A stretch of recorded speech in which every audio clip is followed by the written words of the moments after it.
ভালোবাসার নামে বিষ এগুলো জোর করে অতিরিক্ত খাওয়ানোর পরিণতি কতটা ভয়ঙ্কর হতে পারে জানেন?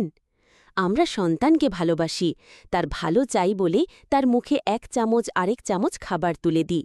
কখনো সে না চাইলে মুখ জোর করে খুলে দিই, চোখ রাঙিয়ে বলি না খেলে বড় হবে কি করে।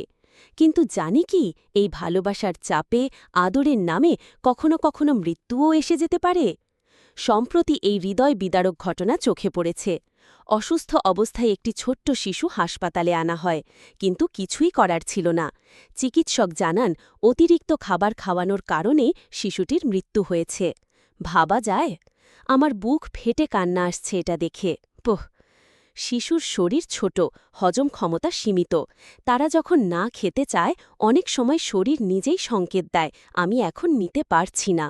কিন্তু আমরা বড়রা সেই সংকেত বুঝতে না পেরে নিজেদের চিন্তাধারায় চাপিয়ে দিই, যেন না খেলে সে অপুষ্টিতে ভুগবে, দুর্বল হয়ে পড়বে।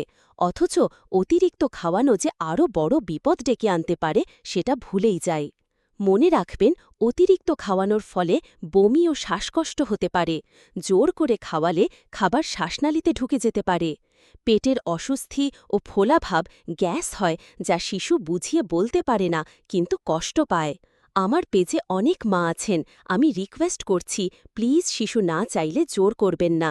বাচ্চার স্বাভাবিক খাবার ইচ্ছাকে সম্মান জানাবেন।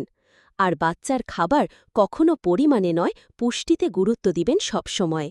অবশ্যই খেয়াল রাখবেন খাওয়ানোটা যেন খেলার মতো মজা হয়, ভয়ের নয়। আমাদের সন্তানের সুস্থতা আমাদের সচেতনতার ওপরই নির্ভর করে। আদর করুন, খেয়াল রাখুন, কিন্তু কখনোই ভালোবাসার নামে তার ক্ষতি করে ফেলবেন না। সচেতনতামূলক পোস্ট হিসাবে সবার টাইমলাইনে শেয়ার করে দিবেন এটা, প্রতিটা মা যেন নিজের ভুলটা বুঝতে পারে।